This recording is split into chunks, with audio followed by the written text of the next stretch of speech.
Well, good evening, everybody. Welcome to the Mountaineer Locker Room Then and Now. Greg Chris, along with Frank Fear. Last Wednesday of October. Frank, welcome in. And we've had a pretty good past few days and looking forward to another chance Saturday. So hopefully we're trending upward a little bit after Saturday's game. Feel a little bit better about what's going on and hopefully we can get it done. We've got another great guest tonight, as always. Thanks to some of our friends that take care of putting these guys together. It's awesome, and we're thrilled about having him with us. We'll introduce him here momentarily, but I want to welcome you into the show. Well, I hate to start with a baseball phrase, but Mark Parsons, who does the so much of the hard work behind the scenes to line up our guest, is batting about 750, and Yep. Heard so much about Matt Wracher, and we're going to have him here in a few minutes. And it's good seeing you and Mickey and Darren again. We were just together face to face on Saturday at Colasante's in Westover on Fairmont Street, and what a great experience that was, I'll tell you. Yep, totally. Colasante was Anthony. I think he said he goes by. What a great host and what a great establishment. And that was a lot of fun. And I said, we had talked about another place we were thinking about doing it. I think it worked out so well there because it wasn't nearly as chaotic as it was the last time we were up there. And it was a little bit more enjoyable to do the show and actually do a show rather than just having people yelling back and forth at each other all night long. So it worked out pretty nice. And when we bring Matt in, I know I don't want to let you cat out of the bag, but he does have a story, Colasante story for us. And while he was telling us before we got on the air, I kept thinking back to this movie I saw called The Nutty Professor with the Clumps with Eddie Murphy. I don't know if you guys have seen that, but it's a real heavy-set family. They go to the buffet and destroy it. And everybody in the place is just staring at him with their eyes wide open. So I thought, perfect story. I've seen that in a movie before. Anyway, we'll get to that here in just a minute. But glad to see Mickey. Mickey's in the back room as well. Mickey joined us up there Saturday. We had a good time. And Mickey, it's good to see you. Hope you're feeling better. I certainly am. Greg, had a great weekend up there with you guys. All the way from Friday evening, starting with the Bobby Bowden era celebration, homecoming, and the parade downtown. I got to see some old friends at Mario's, and then went to the reception Friday night. Got together with some fellows I played with on the offensive line back in the 60s, Saturday morning for breakfast, and then teaming up with you and Frank to do the show, go to the game. It was a long, very enjoyable weekend. Well, glad you made it through it, and glad you're feeling better as well. And it was a big weekend up there, and nice crowd for the game. My son went, and he said the atmosphere was awesome, and did some new features, things during the game. It was really fun, and the team played pretty well and had some chances.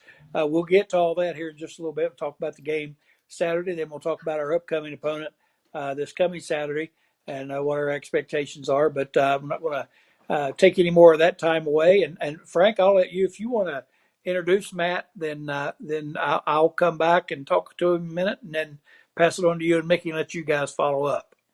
Great. Well, Matt is one of those guys that I hate to say fits the mold, but it's a positive mold. Guy came to Morgantown. He'll talk more about that. Played on the offensive line under Don Nealon. Great years in the late 80s. Great experiences he'll talk about. Great connections. I was telling him before the game that one of his biggest fans is Mike Fox. Yeah. And I think Mike is watching tonight. And, of Awesome. course, Mike not only was a great player in the Hall of Fame, but then went on to a great pro career with the Carolina. Most people know but he was on a Super Bowl championship team with the New York Giants. And like so many other guys that we've talked to, I mean, this is the amazing thing. And Oh, it's yeah. such a pride is that Matt's gone on, like so many others, to have a tremendous career. His is in finance and business. He's now in the Cleveland Akron area. He'll talk about that. So, it's the full package. And we're gonna talk with Matt in a few seconds. And so why don't I get out of here so we can bring in Matt Wracher. Good evening, everybody. All right, there he Good is, evening. Matt. Thank you for having me. Oh, thank you for being here. Welcome to the show. We appreciate you. And as Frank said early on there, that we have been amazed. It seems like week after week after week when we do this show with the guests we have on, and we find out that we start reading bios and reading history, and it's amazing what all the guys that we've had so far have accomplished since their playing days at WVU, and you're no different than that. And we'll get onto that here in just a few moments. But want to start out. You're originally from in Ohio, I believe. Is that correct? Yeah, small town called Richfield, Ohio, just south of Cleveland, north of Akron. Okay. Let's talk about, first of all, your journey to WVU, your playing days in high school, and how you ended up at West Virginia. Yeah, I went to a small high school by the name of Revere High School. And although small at the time, it had a great football program under Coach Joe Papano. And believe it or not, I was a center, but the most prolific center to come out of Revere High School was a guy by the name of Andy McCullum, who played 14 years in the NFL. Yep. And was just inducted here in the Summit County Hall of Fame, along with Mike Fox as well, that you mentioned, who was my freshman roommate. I love him dearly. But I took my visits like everybody else did. Right, I went to Pitt and Michigan State, Purdue, West Virginia were my official visits, along with North Carolina State. And there's something about the place. I'll never forget. I went down to take my official visit, and of course met Coach Nealon and the staff. A great coach by the name of Russ Jakes recruited me, who was since passed, and I'll never forget walking into the facility, and my hosts for the weekend were a great linebacker out of the Cleveland area by the name of Eric Lester, who still holds records at St. Edward High School here in Cleveland, and Brian Joswiak, and a guy by the name of Jack Kessler, who might ring some bells for you. And it was, to say the least, it was a crazy time because, if you remember back in those days, Brian and Jack had big mohawks and they were larger than life personalities, and they entertained us for the weekend and took us out, and it seemed like a great fit and an up and coming program in terms of commitments to new facilities and whatnot. And excuse me, it was just under 3 hours away from home. I thought my family could come and see me play, and it just felt like the right place. And I made my decision right then and there after the end of the weekend. Awesome. So and by the way, it turned out to be nothing more than a stroke of luck, because what we went on to do as a team is and I mean this genuinely, it was life changing. That is not cliche. It truly was. And all the things we experienced, you couldn't have painted the picture. Right. You played at a time that all of us remember, of course, and what a time it was, Mountaineer football, and you got to experience some, the ultimates in the college football world with the national championship game. I'm curious. I don't know. I watched and went to lots of the games. Went to the Sun Bowl. I think you were part of that team. Yeah. And got to see that game. But it's linemen from that time. I mean, everybody talks about the undefeated team, and of course you had some phenomenal players, no question about it. The linemen always kind of get overlooked in those things, but looking back on it, especially in the championship game, the offensive line, I've brought this up several times on here, if I'm not mistaken, were 5 fifth-year seniors on that offensive line, and I said you probably will never ever see that again. No, they were a tight group, and I think this was written about years later, but I think it was the plan, or at least the idea of our offensive line coach, offensive coordinator Mike Jacobs, where if you take a look at 1988, the year we played in the national championship game against Notre Dame, we had two offensive lines. There was a starting offensive line, and then every third series we would roll in. And by the time the third and fourth quarter came around, we were fresh as fresh could be, and the opposing defensive line was tuckered out. They were just tired. Yeah. And the strategy worked. But you look at the 1988 offensive line, they were cohesive as all get out. I mean,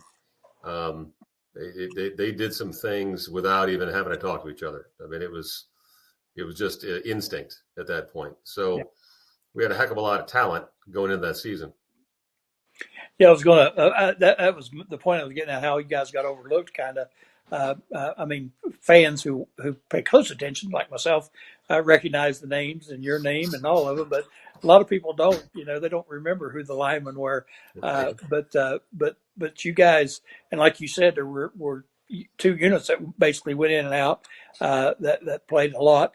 And again, all of us who watched and paid close attention knew that. But those are names that you don't hear when people are talking about that. That 88 team, for example. I mean, you had Major, and you had some great receivers and great running backs, and all that. You just don't hear the linemen mentioned very often. People forget those guys. But I know you haven't forgotten. And right, we're used to it. Well, I'm sure. Yeah, I'm sure. That's the nature of the beast, I guess. Right. But I'm always, I look at that and I think, we're never probably ever going to see anything like that again. As far as, first of all, fifth-year seniors that will become never heard of, and Right. Then when you have that many linemen who are good enough to play, I mean, he wouldn't put you guys in those series if you weren't good enough and not knowing what the situation would be. You will come in regardless. So it obviously had plenty of faith in that second wave as well. So hats off to you guys. And if you will, why don't you mention a few of the names on that offensive line so people that don't know will know? Oh, absolutely. Obviously, Kevin Koken and John Stroya were captains of the team. You had Bob Kovac at the right guard, Brian Smider. You had Rick at left tackle, and if you keep coming back, you had Jack Lynn at left tackle as well. John Ray and myself at right tackle. You had Scott Parker at another guard, and then Dale Wolfley. But people forget also, Jeff Price was a walk-on at West Virginia, ended up earning a scholarship and being a great starter at center. Later in his career, we all had to be patient because the line in front of us was very good. Yeah. So we were just happy to contribute any way we could at some points. Like I said, either through the rolling strategy that Coach Jacobs came up with, or on an occasional injury. But it was there. There's a lot of great talent there. Yeah, I was going to say those are some. Again, the Mountaineer fans, those are some very familiar names, and again, back in that day when you watched, you knew every year who your linemen were going to be and who your running backs were going to be. You knew ahead of time because they weren't going anywhere. Everybody Right. stayed there. Right. And, you look back at Coach Nealon's career, and it seemed like every third, fourth, fifth year is when they really blew up and had an awesome team. And that was just building a program, building players, making them better and that sort of thing. I got to ask this one question, and I've been trying to get over this, I don't know, since about 86 or 87. I still am not over it, but I even had Major Harris on the show a couple of times. I've asked him twice. I'm still not over it. In the Sun Bowl, and I know we got the Fiesta Bowl we're talking about, but in the Sun Bowl, we scored with about a minute to go in the game and went for two to tie the game. And we called a pass play. And I always said, if I were Coach Nealon, I even told Coach Nealon this at Joe's React's golf fundraiser this summer, that if I were a football coach, which I'm not, and I had Major Harris, which I never did, when I called that timeout before that 2-point conversion, I think the only thing I would have said would have been, Major, we need 2 points. Can you go in there and get those 2 points for us? And Right. Major's like, no. We had a good play call. I just threw a bad pass. I'm still Right. convinced if we just let Major go get it, we'd have got it. Greg, were you at the game? Yes. Now, I'll never forget this. Do you remember? It was Christmas Day. It's El Yes. Paso, Texas, right? Yes. We're Yes. we're 10 feet from the Mexican border. Yes. It's snowing. Yes. It snowed. Yes. We had no cold weather gear. Right? We went in the locker room before the game. We put Vaseline up and down our arms just to stay warm. And I was on special teams. I was on kickoff return, and just happy to get on the field, tickle to death, right? And I'll never forget. And I tell my boys this. I'll never forget standing on the sideline as the game started. Thurman Thomas was the starting tailback, and Barry Sanders was his backup. His backup. Yep. Oh, wow. And what a talented team that was. Yes. But people think about that like, oh, Barry Sanders was a stud. He was, but he was the backup to Thurman Thomas. Yes, he was. I sure do remember that. Yeah. But it was cold as the dickens. Oh yeah. The thing I remember, we got there, we flew down, and some kind of package deal. Anyway, we're in the hotel, it starts snowing, and there were probably 3 or 4 inches of snow. We were wanting to go somewhere. So we go down to the front desk and we ask the guy, can we get a taxi? What do you back then they didn't have Ubers or anything. And he said, man, you're not going to get anybody to take you anywhere tonight. We're like, why is that? He said, have y'all looked outside? We're like, yeah, it's like 3 inches of snow. What's the big deal? Right. That place shut down. We Right. were on the 14th floor of our hotel. You can see the whole city of El Paso. There was not a car anywhere moving. I mean, it was closed completely. And but yeah, we were right there by Mexico. We went over in Mexico on the day following the game and wore shorts. It was 75 degrees the day after the game, and so funny. Spent the day in Mexico. And but that's a spot I've seen on the news since then. I wouldn't go back there for nothing. So anyway, it's not me. It's not about me here. I want to get Frank in. Let Frank talk to you a little bit and ask you some better questions than what I come up with. But I'm still fixated on that Sun Bowl and why we couldn't get that 2-point conversion. It's driven me crazy for 40 years. And I can't get anybody to say, you're right. All we had to do is give it to Major and let him get it. But I don't know. Funny. Maybe that didn't seem fair to the other team. I don't know. Go ahead, Frank. Jump on in here. Well, the first time I met Greg, this guy was walking down the street. Didn't look at me. He just kept on mumbling, El Paso, El Paso. And I wanted to help him, and look where that led. Just unbelievable. Here you are today. You know what? I'll tell you what. You guys were talking about the offensive lineman, and it reminded me of something that Tanner Russell shared with me about a year ago. And Tanner was he played offensive line about a decade after you did in the late 90s. And he shared with me a tribute to the offensive linemen. And it's so good, I've actually put this up on our website at the Voice of College Football. And let me just read part of it, because I think it speaks to the, particularly with Mickey here too, to what offensive linemen are. As an offensive lineman, the second you decided to put your hand in the dirt, you made a choice to toil away in anonymity, a choice to be blamed when something goes wrong, and the last one to be praised when everything goes right. You choose to get rid of any ego you may have, and you show up for every day to work. You give up the stars, the glory, and the stats for the personal knowledge of knowing that without you, the team has no chance of winning. Without you, the quarterback can't throw the ball, the running back can't gain yards, and the wide receiver won't have a chance to catch the ball. You understand that nobody cares about the lineman unless he does something wrong. You're taught to be violent, but also to be a protector, to play nasty, but also to retreat when the time calls for it. You must always have a take no prisoners mentality. You must go into the game knowing that despite who is lined up against you, no one is tougher, meaner, or better than you. Please know that you must show no mercy when you put on the helmet and put your hand in the dirt. And when the game is over, win or lose, you remain humble. Physical, tough, protective, that's your nature. It's all within a great lineman. When you choose to place your hand in the dirt, you become the least known yet most important member of the team. You come to practice every day, ready to work, prepared to fight, ready to make a difference in the next game. Not all who play can play in the trenches, but those who do will never be broken. I think that's just great. That's beautiful, Frank. And I would love to see a copy of that. I'll make sure you get it. And actually, we'll put it up again up on the website, but I'll make sure you get it personally. Does that make any sense, Mickey? You should get in here. Let me get out of here and to give you time because I took my time. But your thoughts, having been a great offensive lineman.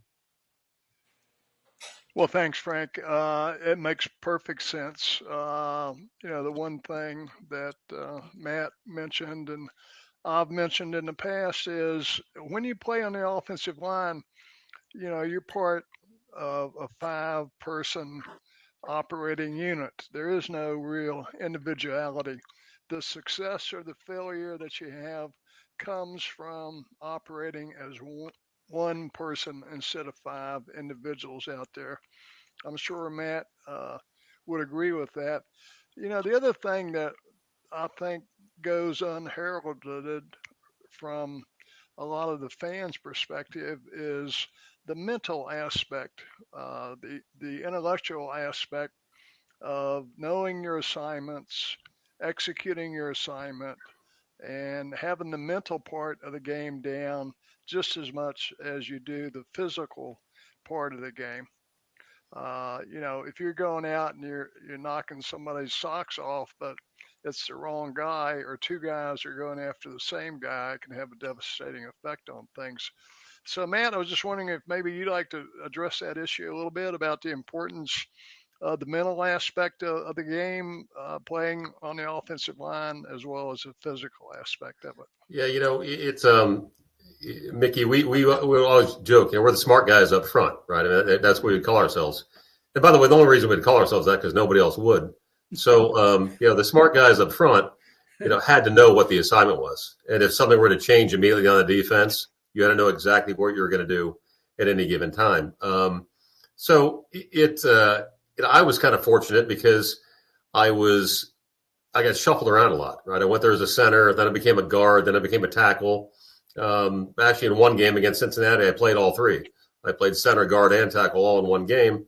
And it wasn't, because I was phenomenal on the offensive line, but I knew the assignments of all things. And, people kept getting hurt and we'd go in.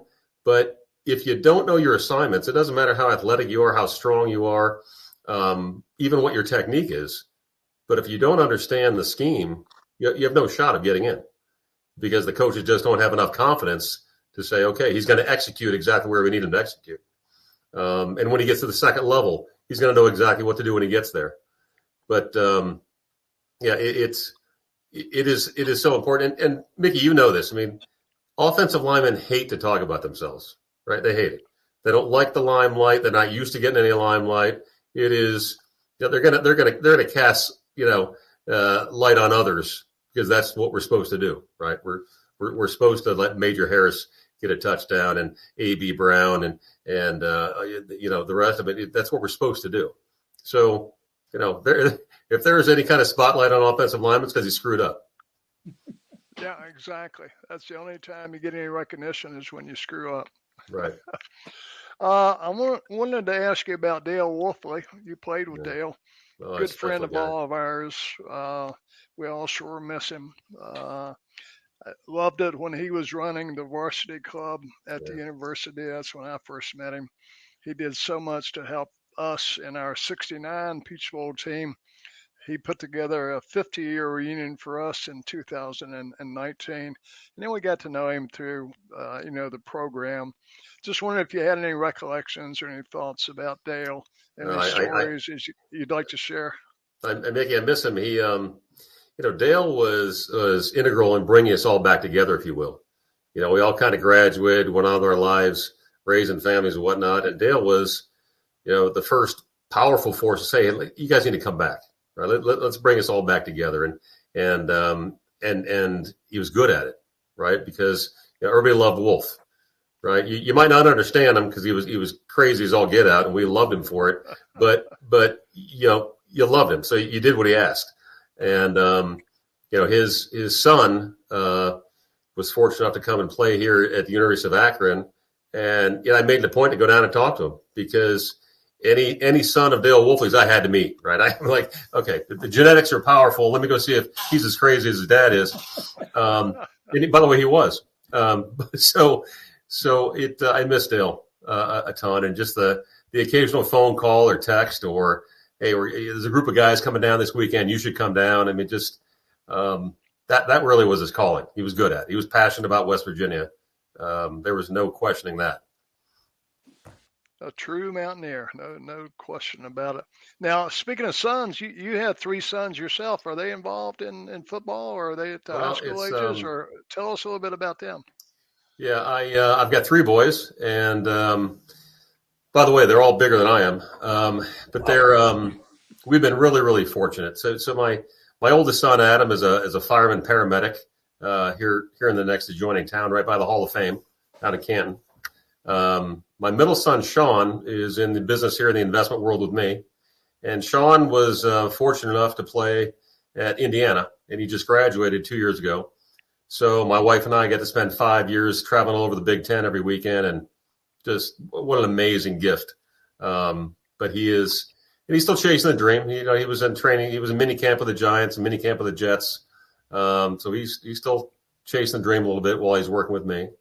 And then my youngest son, Bradley, is like a project engineer for a national construction company, lives in Chicago. We were just up a couple of weekends to see him. So my wife and I are empty nesters. And, it's lonely, frankly. We don't know what to do with ourselves. My kids, youth football, baseball. 2 of my kids played hockey. If you know anything about hockey, it's a cult.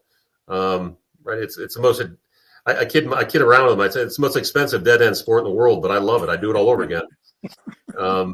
But, we spent their childhood trying to support them any way we could, and it was a blast. I miss it dearly.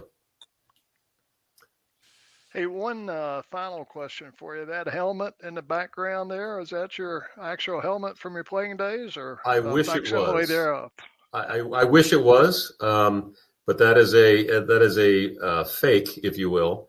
My wife, Mindy, gave me as a gift a couple of years ago for Father's Day, and I wish I would have kept my original helmet. I wasn't smart enough to do that because I'd love to have it. Yeah, we have a guy from our 69 team that played on the defense by the name of Dave Ben, and as we left the locker room after our final game, Dave found a way to take his helmet with him.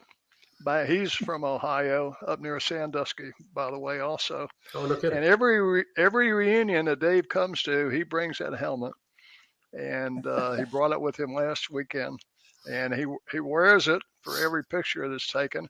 And when you look at the signatures on there, I think he's got everyone that ever played for the Mountaineers to sign that helmet of his. You know what? I think I signed that a few years ago at Brian Josbek's event. Yeah, probably did. By the way, if you look behind me at that grandfather clock, there's a musket sitting next to it, and that is from the event Brian puts on with Children's Hospital. Mike Fox happened to stay later than I did, and he called me up and said, "By the way, you won a musket at this raffle ticket I bought, I guess," and so he brought it back for him. But it's the real deal. Oh, cool, awesome. Well, it's great.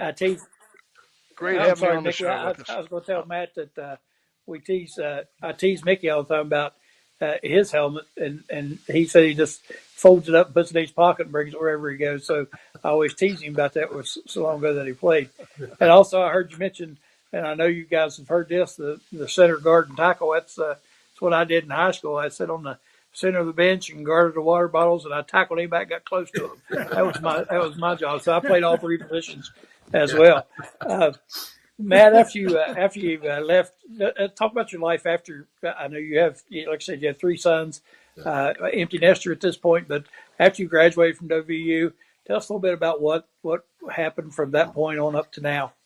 I'm going to condense this because it's long and colored. But I was in the international transportation business the division of CSX Railroad, big company by the name of Sealand Service. And so for a couple of years after college, I was an account executive. Anybody importing from Asia, exporting to the Middle East or Europe, that I would handle in the Michigan, Ohio, and that kind of got me involved in the markets. Right, you had to understand what was going on in the economy. You had to understand fuel prices and currency adjustments and the like. And a friend of mine, his brother was back in the day what they called the stockbroker. He was a stockbroker, and I thought that sounds pretty neat. So I started doing some investigation, and in 1992, started a career at the time it was called Prudential Securities, and that was 34 years ago.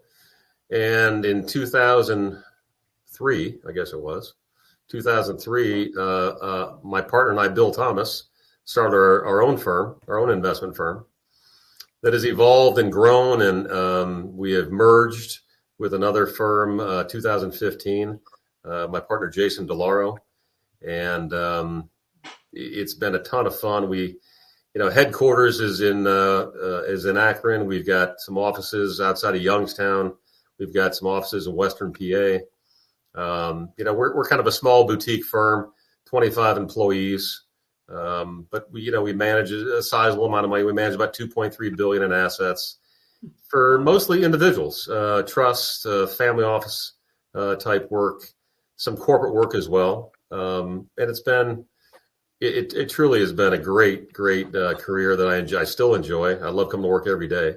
And I didn't think having my son come in. He's got a finance degree from the Kelley School of Business at Indiana. So he's a sharp young man, but having him here has been a blast. And honestly, it's not to oversimplify it, but all it is football. It's blocking and tackling, right? It's show up early. It is a practice plan is no different than a business plan. It's defined to the finest detail, and you build a model day around it, and it's fulfilling. I mean, it really is. And I really think, like a lot of things in this world, some of the things you'll learn through sports, specifically if you're coached by Don Nealon, there might be somebody that knows more than us, but very few people can outwork us, right? If any. And that's how you get ahead. And that's what I teach my boys, right? I mean, there's only a few things you got to do to be successful. One is be on time or early. Second is do exactly what you say you're going to do. Right? If you say you're going to do something, you better do it. And those are all things we learned playing at West Virginia. I don't think when we talk about the offensive lineman at West Virginia, we didn't have a choice but to hone our craft. And it's not because we were phenomenal athletes, but if you look at who we had to practice against every single day, you talk about Chris Parker and Ronaldo Turnbull and Mike Fox and Patrick Marlette and Lonnie Brockman. And, you didn't have a choice. These are all NFL guys. You didn't have a choice but to get good, or you're going to get embarrassed every day. So, there's a lot to be said for who you're going up against every day. And learn, to hone your craft and get strong and do all the things you needed to do. Very fascinating. We talked about the intelligence of the offensive lineman. I think obviously what you're talking about is way above my level. That's for sure. Always fascinating to hear those things. You mentioned practice and Coach Nealon. I know a lot of our viewers always love to hear stories about Coach Nealon. Give us your thoughts on playing for Coach.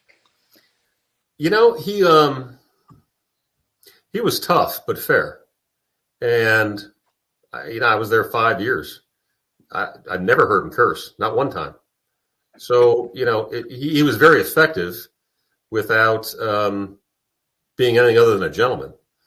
And I'll never forget it. Greg, you were at the Sun Bowl. I'll never forget coming back from Christmas break after the Sun Bowl, and the entire environment of the program changed. As if somebody flipped a switch. If you weren't serious, if you weren't focused, if you weren't in all the way, you were gone. And it's the first time I remember thinking to myself, okay, this is a business. This is a big business. Yeah. And there were guys that were asked to leave. and there were coaching changes, and it was a focus like I've never seen. And it sounds like it was all serious, and it was, but we still had a ton of fun, right? We still, I think Willie Edwards, I read an excerpt years ago from Willie Edwards. He was being interviewed, and he was spot on. We genuinely liked each other.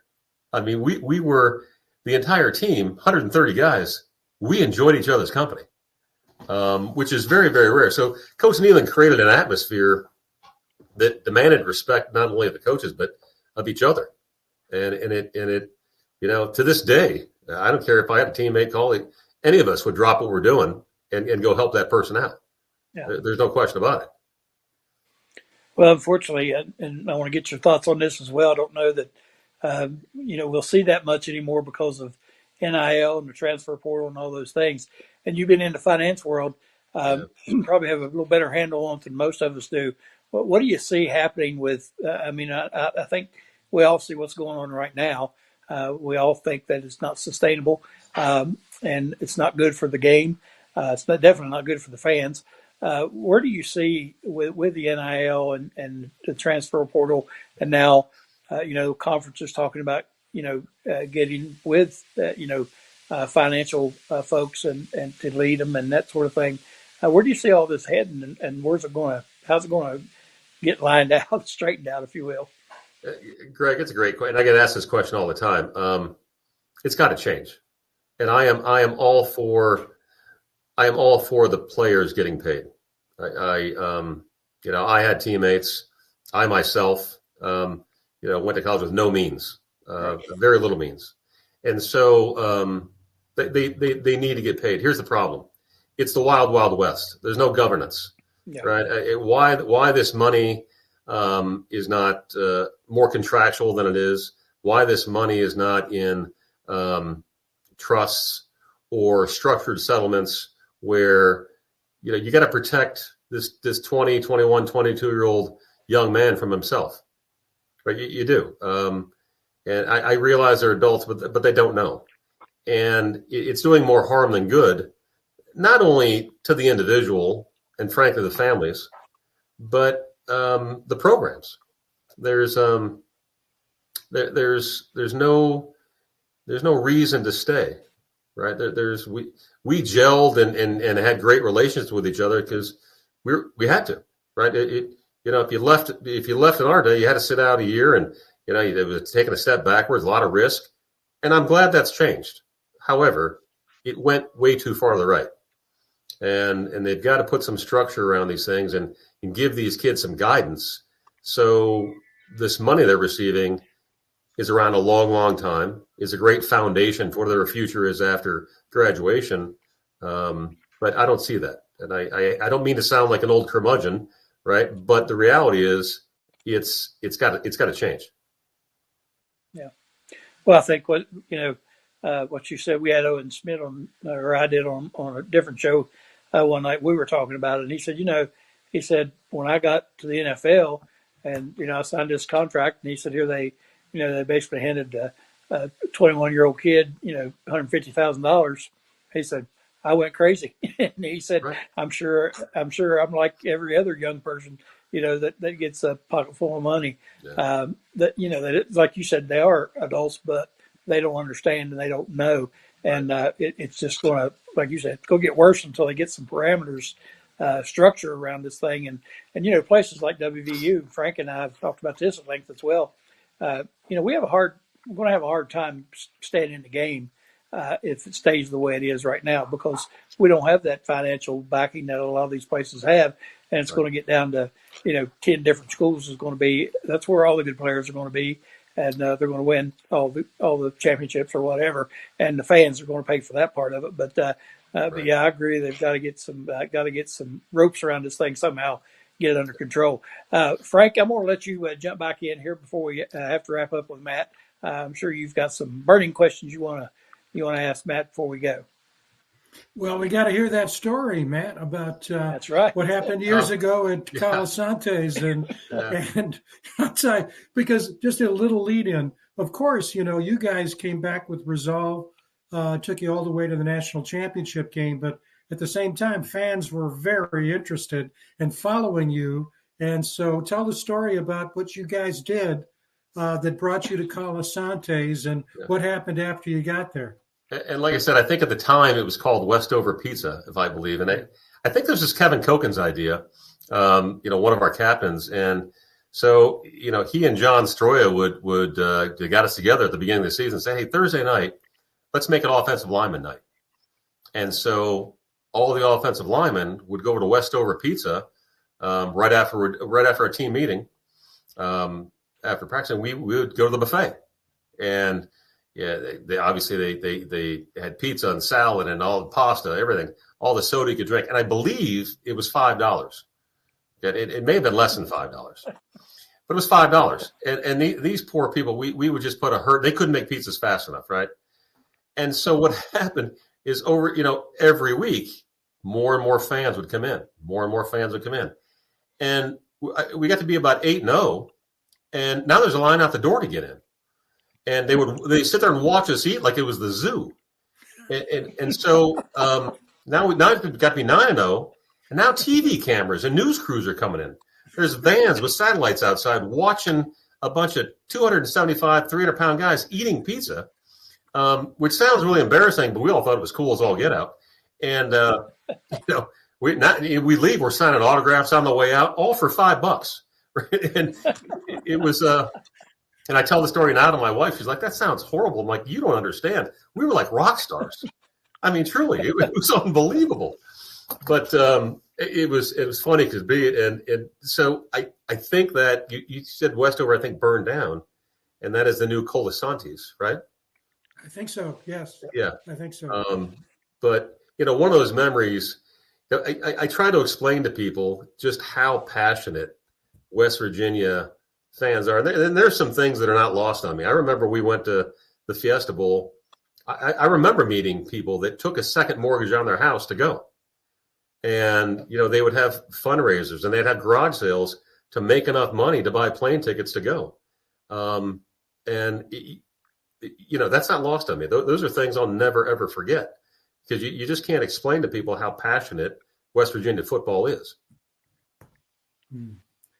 That is for sure. And, one of the things I wanted to mention, actually two things, they're related, is that you mentioned Michigan State, one of the schools that recruited you. Well, I was there as a faculty member for almost 40 years. So saw a lot of games there, saw games at Notre Dame, et cetera, et cetera. That game last Saturday night at West Virginia was the best orchestrated, best presented college football experience I've ever been part of. Wow. It was just fantastic. From pregame, the band was fantastic. The light show that the fans put on.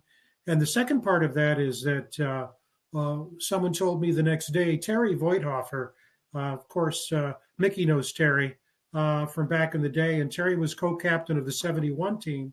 He was at the game. He came up for the Bobby Bowden weekend, and he said that he was leaving the stadium. Someone with a TCU sweatshirt came up and said, you guys really know how to do football. That's the best experience we've had in a football arena. And I told Terry, I said, I'll agree with that. That was just unbelievable. And I don't think the Mountaineers get enough credit for the show they put on, and not only the football, but the show that goes around the football. That was just first rate. From the tailgate to the post game, it's I don't think the stadium gets enough credit either, Frank. It is it's special, right? It sits down a valley. It's the acoustics are unbelievable. It's clean. It's beautiful. It just I wish they would focus a little bit more on what West Virginia has to offer, not just the fan base, but the players. Yeah, absolutely. Let me ask you two questions, really. First, to talk a bit about the 25 team as you see it and the job Rich Rod's doing and where we're likely to go. And then you're invited to stay with us as we talk about the Houston game if you want, totally your choice. But at the very beginning, let's get your thoughts about the 25 Mountaineers and Rich Rod doing his second act. Yeah, I've been giving this some thought, and I think I feel bad for it. Now, Rich was a GA when I was there, right? So I know Rich. You talk about a guy that's passionate about West Virginia football, but the expectations I think were a little too high. I think he's got to be in the seat a little longer and do what he's good at, and the focus on the portal has got to be a strong tool for them, and I wish that the fan base, and this is tough now with the NIL too, Frank. I wish the fan base was more patient, and the corporate money around West Virginia needs to be more patient, because you can't take a new coach with new staff. Probably, I don't know this for a fact, but probably new admin as well, and be instantly successful overnight. It just doesn't work that way. So, it's not, we don't have the money that a Michigan or Ohio State does. So you can't have instant success. We got to build a little bit differently, and that's going to take a few years. But the good news is the acumen of a coach or the pedigree of the coaching staff, that's not in question. We don't have that problem. We just got to get our players to adapt, and we need to continue to recruit to have a successful program over several years, not just a hit or miss 1 year at a time. Very good analysis. Very, very good. Do you want to stay with us as we talk about the Houston Cougars and the game coming up? I'm happy to. Very good. Greg, I'll kick it back to you and we'll do the pivot. And you're the winner of last week's Pick'em. In fact, I think you would have gotten it exactly right if the numbers were reversed. You were very close. Yeah, I think I had West Virginia winning by 1. That was so when they couldn't quite get the onside kick, I sunk in my chair. I was very disappointed in that. But yeah, I would like to win just to see them win. But well, that's good. As long as I can beat Mickey, I'm happy. Like I said, that's Mickey the Greek. Yeah, Mickey the Greek. He picks them all right. I need to start getting him on my fan door a little bit, because I'm getting killed there too. So I need Mickey's help. I'm going to start going down and visiting him during the week and get some insight into the games. But yeah, I thought our guys competed. And I think we talked about it last week. One of the things we have to look forward in our team is how hard they're playing, and they're trying. I mean, they're playing hard, and I don't see you haven't seen any quit in them. And again, much like the BYU game, a couple of little things here and there could have made the difference. And I thought Scotty Fox played pretty well. He's a bright spot, I think. But even with him, some things that are going to be better in the years to come is his accuracy. There was a couple of times when he had people open probably for touchdowns and just underthrew them a little bit. Did that a few times, and that's going to get better. So I thought Saturday's performance was encouraging. I just hope we don't do the same thing we did after the BYU game and really come back and lay an egg the next week, because we've got a good opponent coming up, and we can't afford to let down. That's going to be tough on us. And I wonder how we'll perform on the road. I thought we did pretty well against BYU on the road. I think, I don't know how much of a factor that'll be, but Houston's playing pretty well right now. So tall task ahead, no question about it. Absolutely. Nick, why don't you get in here and what's your rundown on the Houston Cougars?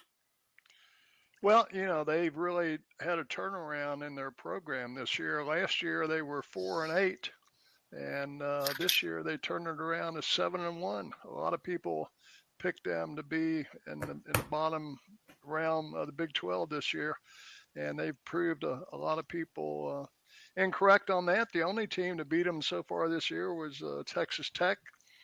And Texas Tech did beat them by, a pretty good margin, but they had 3 turnovers in that game that cost them about 17 points. Houston did. But they're 4-1 in Big 12 play at this point, I believe. So the things that, concern me, in the game. Number one, their quarterback. Again, as we were talking before the show, dual threat guy. Once again, he's a transfer in himself, but I believe he's thrown for 12 touchdown passes and ran for 8, somewhere along those figures. Mm-hmm. So you got to keep an eye on him, keep him contained in the pocket. The passing attack, I think they're about 23rd, 27th in the nation so far this year. Of course, they're ranked number 22 in the nation right now. And their pass defense is up there at a high level as well. So we got our work cut out for us. It's another away game. But one of the things I think we have to account for is as the season moves on, these guys are improving. Our Mountaineers, week by week by week, getting a little bit better every week. So I expect us to go down there and have a good showing.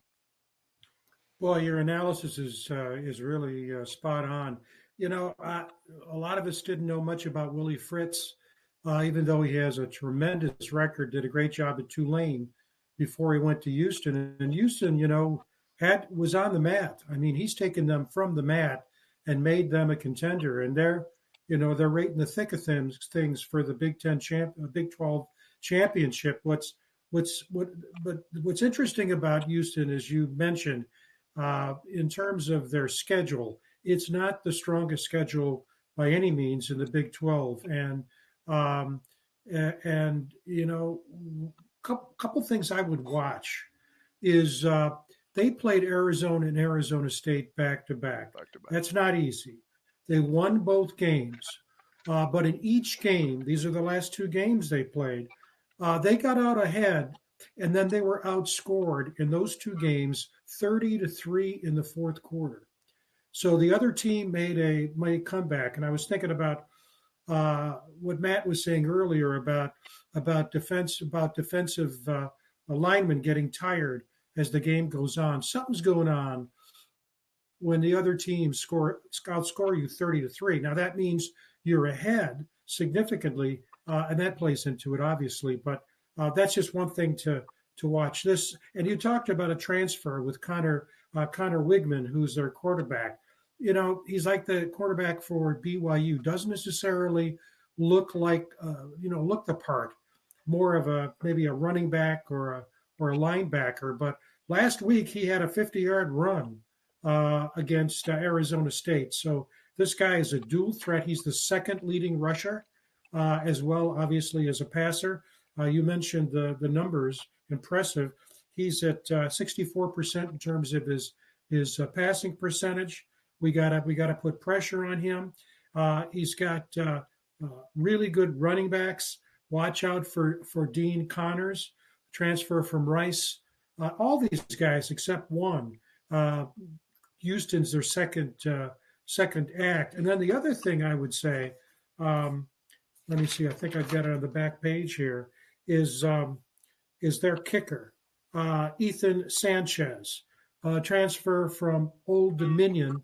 He's their place kicker, 16 of 19 on the year, 85%, with a 52-yard field goal. He already has 72 points scored this year. So if it comes down to the field goal game, he's very good from literally anywhere on the field. And you mentioned, and I'll close with this, about their defense. They're a balanced team. They're in the top 50, both in offense and defense, and their defense is ranked higher than their offense. It's 36th in the country, offense 72nd. But so we're gonna have trouble running the ball. And you heard Rich Rod this week saying that the reason we didn't see a lot of quarterback keepers last week is because of the quarterback room has been devastated and it's not very deep. And he said we don't expect to see that a lot this week, which puts more pressure on the running backs, the ability to get that fourth down. So they're a really good team. They remind me a lot of Cincinnati, coming out of nowhere. Both of those teams are the Arizona States of 2025. Yeah, I agree. And one of the things that's worrisome, Frank, is again that dual threat quarterback, and it's funny when you say he transfers from here. I've noticed watching games on TV. It used to be, they would say, well, this guy's a third year whatever junior or whatever, or he came out of this high school with that. Now everybody they mention, he transferred from Texas. He transferred from Old Dominion. He transferred. Everybody's a transfer. Everybody that plays is a transfer, and it's so hard to get a gauge on these teams before the season because you don't know how these guys are going to perform. They may have been really good at one school and for some reason not as good at the school they're at now, or vice versa. So you never know about these teams. And Houston, I think, it's kind of like that. You just don't know. But with the play of their quarterback, he's like at dual threat just really gives us problems and worry about getting pressure on him. We first few games we seemed to really get pressure on the quarterback quite a bit, and we struggled with that some since then, and did a little better Saturday. But we got to get some pressure back here. It's hard, if there's defensive backs to cover people for such a long period of time when there's no pressure, and that's going to be a big key, I think, to the game is just getting some pressure on him.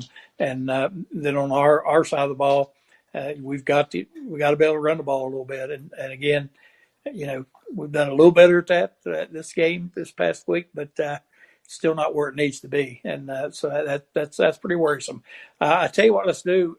We'll let I don't know. I think I went first last time, so we'll let somebody else pick first this week, and that way I can go 1 point under Mickey, and then we'll get Matt. We'll get Matt back in here and let him throw a prediction at us as well. So Mickey, you want to go first, or how you going to do this? Sure. Yeah. All as right. much as I hate to say this, our O-line just isn't there yet, guys. We're not able to establish a running game, unfortunately, and we really can't throw the deep ball because we can't give the quarterback enough time. If he gets 3 seconds to get the pass out, we're doing pretty good. So that limits what you can do in terms of your deep threat. As much as I'm rooting for the Mountaineers, and as much as I want to see us win, I'd have to call it Houston 31, Mountaineers 20. All right, Frank, you wanna throw yours in there? Yeah, one thing I didn't say, and just going to key off Mickey again. It's almost like we're comparing notes here on the offensive line. That team already has 21 sacks this year and 12 forced fumbles. Eddie Walls has 5.5 sacks alone, and 3 guys, defenders, a linebacker, a defensive lineman, and a backside guy. Kentrell Cobb, a transfer from Tulane, probably came with Fritz. He's a defensive back. Carlos Allen from Kennesaw, he's the defensive lineman. And Jalen Gardner, he's a linebacker. He's the only guy that stayed with Houston. He was there earlier. They have, between the 3 of them, they have 150 tackles. And so that offensive line is going to be put under a lot of pressure. I have it 35-10, Houston. I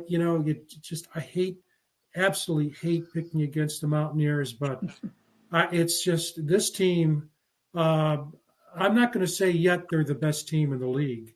They lost to Texas Tech. That was early. But would I be surprised to see them in the Big 12 championship game? I wouldn't. Yep. And again, you guys, you and Mickey both do your homework, and your analytics are right on. And I think we struggle against these guys. I think their speed is going to hurt us. Our offensive line, it's so I listened to Matt talking about these all-time greats at WVU, and then some more all-time greats backing them up, and a wave of linemen coming in one after the other, and now we just can't seem to get 5 that can gel together and get the job done, and it's been a huge struggle, and I know everybody knows that, and they're putting forth the effort, just not getting the job done yet. Hopefully, they get better, but I'm like you, I hate to pick against West Virginia. I rarely do that, but I'm going to have to go against them, and I'm picking Houston to win at 37-17. And with all We're that close. dismal We're projections, close. yep. Well, I had 31-20, and then Mickey took it from me, and so I had to start figuring in my head again how many points you get for a field goal, and all that kind of stuff. So anyway, Yeah. we'll bring Matt back in. Matt, you wanna give us a little summation of what you expect to happen, and then your score.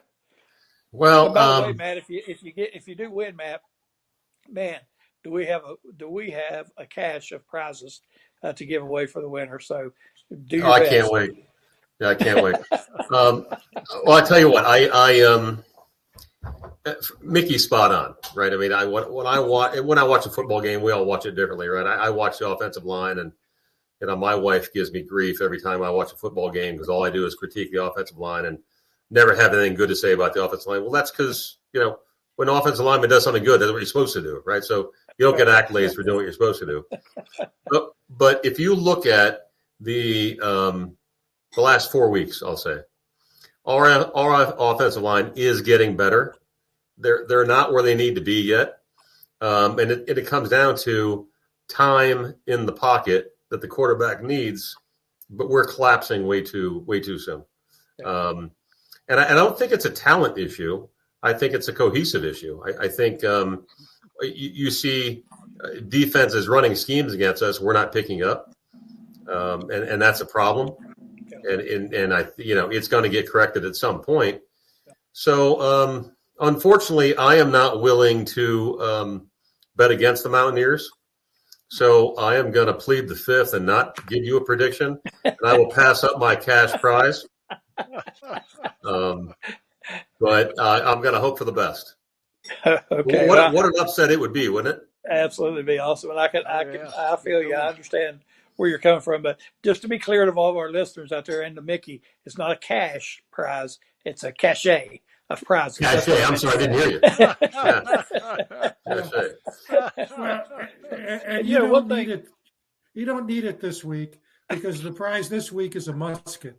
Well, yeah, I'm good. And you already got one. I am full of muskets. He's already got one. Matt mentioned something, Frank, and I forgot to mention. It might have had something to do with the crown I was tipping on during the game, but I forgot this. How many times did TCU blitz and this linebacker or stunt, whoever it was, just came untouched, came clean, and right straight to our quarterback? I mean, that happened probably 3 times where it was just, they just bulldozed him.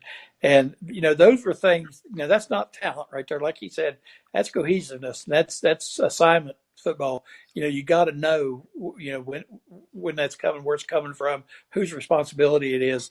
And right now we just don't know right now. And you could tell that from the game Saturday that we just gave up, some big time sacks there with the stunts that they ran. We just didn't pick them up. And you hope that can, those are things that are correctable. They can watch film and they can talk about it and figure out whose responsibility, et cetera, et cetera. And I'm sure that they've been coached on it. It's just not sticking yet. And, that'll come. So yeah, that would be a great upset. And I understand where Matt's coming from, pleading the fifth here. I get it. I'd like to do that, cause I'm pulling hard for the Mountaineers. I hope all 3 of us miss it and they pull the win out.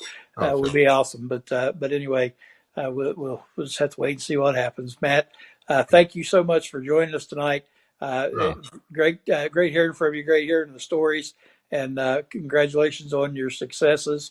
And we look forward to talking to you again soon. Greg, Mickey, Frank, thank you for having me on. I had a ball, and I appreciate all your kind words. And go Mountaineers! All right, thank you, Matt Wracher, and folks. You need to go back and watch some film and watch some YouTube videos and see these guys play because they were pretty daggone good. That's what I said. It's so painful now. We talk about our offensive line. You look back then, we had so many good offensive linemen. They're not just good, Frank. They were great offensive linemen. They were. And it's just amazing. You look back at that talent. And you see why we were in the national championship. And it's I know Major Harris was awesome. A.B. Brown, also these backs, these receivers were all great. But that offensive line for WVU was something else.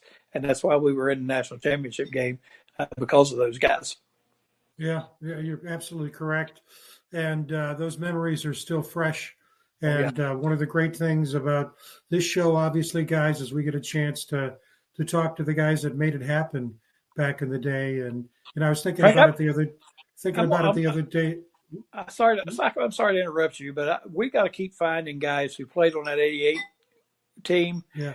I got to find one that's going to say, "You're damn right. We should have let Major run it in the end zone. That's all we had to do." I got to find somebody that's going to say that. I just had no luck yet. Thought for sure I'd get an offensive lineman and say absolutely. Yeah, yeah, yeah. I was going to say, just being at the stadium and looking over there, and Major's name is on this on the inside of the stadium in the the Wall of Fame, and so's Darryl Talley. Yeah. We've had them both on the show, and it's just a great pride. And boy, I'll tell you. So we'll pivot now and talk about, what should we talk about first, guys? Should we talk about, well, we should probably talk about the pre and post game show, right? Yep. That's what we should probably do. Yep. Yep. So didn't mean to leave you hanging there, Frank. But no, it's we all want to right. make sure we get that in. Yep. And Darren has got it on the screen. Might mention too, guys, that the kudos to Darren. This show is in 4K. When you think about a show like this, it's really throwing the bouquets to Darren to make it possible. When we were up in Morgantown, that was 4K too. So we're coming on. That's the post game show. Could you put the pregame show on just for a second there, Darren? And I'll talk about that first, because we're going to have some. I hope I didn't send you two post. I could have sent you two post game visuals rather than a pre and a post. I hope I didn't do that. He's looking. He's searching. There it is. Any rate, so I didn't send you two of the same. Good. Any rate, we have something that's unusual. Greg knows this, and that is, we always try to reach out to get guys who played the game.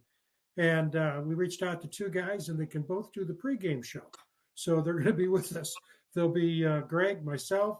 We're going to talk about Mike. Both of the guys we talked about tonight. Mike Fox is going to join us for the pregame show, and so is Tanner Russell going to join us for the pregame show. So we'll be on at 10:30 to 11:30 on Saturday. Kickoff down in Houston is 12. Well, actually, it's 11, but they're in the Central Time Zone. But we'll be on from 10:30 to 11:30. Join us. And then after the game, the post-game show will be 15 to 25, 30 minutes afterwards. And it'll be Greg and myself. And again, it's interactive, so you can join us. And then next Wednesday, we have a return guest who is a blast. And Greg, I was listening to a show today. Sean Pryor has a show called Prior to the Snap, and he was actually talking about being on the show. Oh, cool, cool. Let's go back and listen. Yeah, I listen to his podcast every now and then. He's a very entertaining guy. Well, he's unbelievable. Mickey, were you on when LaShawn was with us last? Does that ring a bell? I was.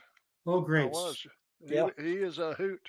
Hey, aren't we coming up? Is that going to be show 100? Are we coming up on show 100 here pretty soon, or have we passed it? I think it might be the 100th show. I think it is. Let me check. I can check that real fast. I think it might be the 100th show. And it would be, great he's from Edmonds, Oklahoma. Great story, because at one time he was homeless. Yeah. Talk about a person who has transformed his life. He's the PA announcer for the Oklahoma City baseball team. I think they're the Dodgers, if I'm not mistaken. Has his own radio program and is doing very, very well. And as Greg said, if you have a chance, prior to the snap, just Google it and go to it. He's an iHeartRadio. It's not a visual; it's just audio. But they are. I'll tell you, they're having a heck of a time down there this year, because they have nobody to root for. Yeah. Oklahoma State, forget it. Oklahoma, they're vicious. Texas, oh boy. And I'll tell you what, they don't like Nebraska, and they were talking about that today. Yeah. So they have no one to shoot, no one Maybe that's why LaShawn was talking about West Virginia. It might, yeah, Nobody to root anybody for. else talk about? Yeah, that'll be a lot of fun. I'm looking forward to that. He is a good time. And Frank, one more thing here before we get off, and you guys chime in on this, but I don't understand these schedulers, and I know TV controls a lot of this stuff, but how is it fair that you go from the East Coast and you're going into another time zone and you're playing a noon game and 11 o'clock in the morning out there? I just don't, that just doesn't seem fair to me.